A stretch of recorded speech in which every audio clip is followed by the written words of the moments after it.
Hi everybody, welcome back to my channel. My name is Jackie and today I'm here for MUSIC-A-THON Day 7, the final day of MUSIC-A-THON. Holy cow.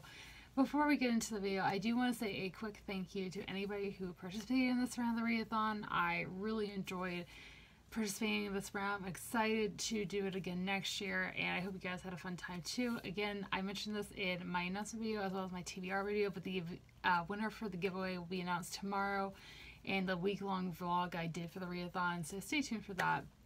But to end the readathon on a good note, I wanted to do a book haul for you guys. Now, I did a book haul back in May, and I kind of said the same thing in this last video, that I have been trying to be on a book buying ban, and a lot of these books I end up buying on a whim, and some of them were gifts. I got a few subscription boxes, so it's kind of a multitude of different things in this haul. I have a total of 8 books to show you guys today, so let me roll my further. Let's jump right in and get started. As per usual, I'm going to start off with the books that I bought myself. The first one of those is one I've actually already read, The Poison Within by Rachel Marie Piercy. I read this in June for Pride Month. And again, it's going to be on my top books of 2020 list. I loved this book. This is a book I had heard about from CC over Problems of Book Nerds channel, because she was actually the editor for this book. So I really wanted to support her. This is a YA fantasy book that is an Evil Queen retelling, which I knew was going to be right up my alley from the minute CC talked about it in one of her videos. I was like, yes, please. And I guess it was also heavily inspired by Regina from Once Upon a Time, which is one of my favorite shows of all time. So I knew I was going to love it going in. Definitely was the case. I ended up getting to say 4 out of 5 stars. I'll link my wrap up in the cards if you guys want to hear more of my thoughts. But it follows 2 characters. One of them is known as a Black Queen named Raya, and she is again known as the Black Queen. She was falsely accused of a crime she didn't commit, and then she, at the beginning of this book, is on the run from an assassin, and she ends up getting injured, and she's taken in by the princess of a neighboring kingdom, and they start to fall for each other, and that's all I'm going to say. It's really, really good. If you guys want some queer fantasy, it's fantastic. I highly recommend it. This book I bought these past couple months is a book I'm actually currently reading, so hooray for that, and that is Slay by Brittany Morris. This is a book I'm buddy reading with some of my friends here on BookTube. This is one I bought in support of the Black Lives Matter movement and everything that's been going on with that these past couple months. I'd highly wanted to support that, and I'm going to link some resources down below for you guys to check out if you haven't already, and sign petitions, and donate money if you can in support of the movement. But this is one that I was interested in last year. I just never ended up picking it up, and then some of my friends here in BookTube wanted to do a buddy read, so we decided to pick it up. I am a little over halfway through this. Really enjoying this one so far. It is a YA contemporary sci-fi, I guess you could say. It follows our main character, who is a game developer for this game called Slay, which is kind of a escape for Black people to play a video game just for them. And nobody knows that she's the creator of this game. She's anonymous. And then one day, one of the players of Slay is killed for actions in the game, and her game is now being called racist, and there's backlash around that. I, again, am a little over halfway through. I'm really enjoying this so far. If you guys like video games like I do, then I think you'll really like this. Can't wait to tell you guys more of my thoughts. The last 2 books I bought myself these past couple months are actually both by the same author. That is Queen of the Conquered and Felix Ever After, both by Case & Calendar. These books were books that I had my eye on a lot recently. Felix Ever After came out in, I want to say late May, if not early June. And then Queen of the Conquered, I heard only a few reviews of, but it sounded right up my alley. Starting with Queen of the Conquered, this is a YA fantasy that is inspired by Caribbean mythology, and that's all I know. I believe it is own voices for the Caribbean rep, if I'm not mistaken. And then Felix Ever After is a YA contemporary that is following a main character who is trans and demisexual. And I've heard it compared to Red, White, and Royal Blue by Casey McQuiston, which I read last year.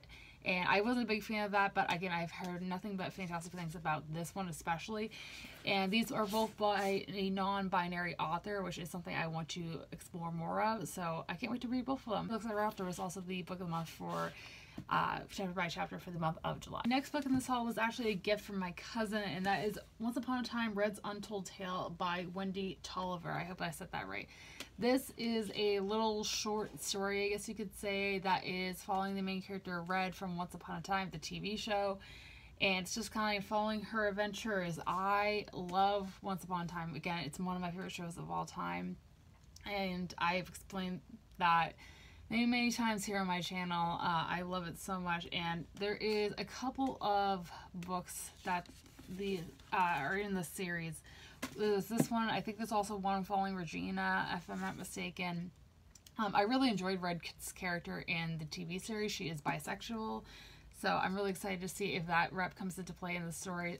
Can't wait to read it. The Chosen Ones by Veronica. This is one that I ended up pre-ordering in a Fairy Loot like limited edition series they were doing.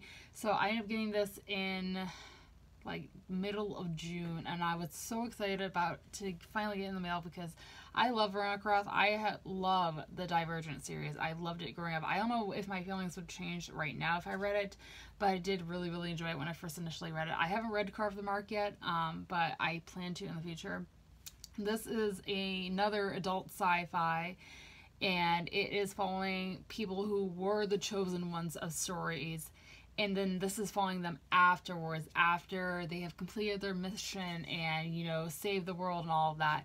I love anything that is a play on the chosen one trope. I think it is just one of my favorites in the entire world to see done in books. Like, some of my favorite movies in books have the twist on the chosen one or anti-hero trope, and I don't think it features an anti-hero in this, but again, the play on the chosen one is what drew me into it. Really excited to dive into this. The last two books that were in this haul are both books that I ended up getting in my Owl Crate boxes. I don't think this first one I mentioned in my last book haul because I don't think it had come in the mail yet, but I'm not 100% sure on that. And that is Incendiary by Erotic. This is the newest book from the author who wrote the Brooklyn Brujas series, which I never read, but I was very interested in.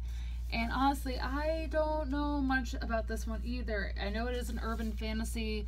I don't know any more than that, really, to be honest for you guys. But I haven't heard too much about it, but I'm interested. The last two books that were in this haul are both books that I ended up getting in my Owl Crate boxes. I don't think this first one I mentioned in my last book haul because I don't think it had come in the mail yet, but I'm not 100% sure on that. And that is Incendiary by Erotic. This is the newest book from the author who wrote the Brooklyn Brujas series, which I never read, but I was very interested in. And honestly, I don't know much about this one either. I know it is an urban fantasy. I don't know any more than that, really, to be honest for you guys. But I haven't heard too much about it, but I'm interested. And the last book that was in this book called the book for the month of June, the Owl Crate box, was Where Dreams Descend by Janella Ingalls. I am hoping I said that correctly. I'm so sorry if I did not. This book actually doesn't come out until August. It was pushed back because of the coronavirus situation till August from June. So I do have my hands on it early. This is a book that is a YA fantasy, and I heard it compared to The Night Circus and Moulin Rouge and The Phantom of the Opera, and that's all I know. I don't need to know any more than that. I didn't like The Night Circus, but like, if something is compared to it, I'm very much intrigued by it, if that makes any sense. And then I love The Phantom of the Opera and Moulin Rouge. I've heard nothing but fantastic things about. So again, very excited to dive into this one. That's it for today's video, guys. I hope you guys enjoyed. If you did, be sure to give it a big thumbs up and subscribe if you're not already. I post new videos every Monday, Wednesday, and Friday. Be sure to let me know in the comments down below what you guys bought these past couple months, as I would love to know. And as always, all my social media links are linked down below for you guys to check out if you'd like to follow me on any of those. And all being said, I hope you guys have a fantastic rest of your day. I will see you soon for another video. Thanks for watching, everybody. Bye!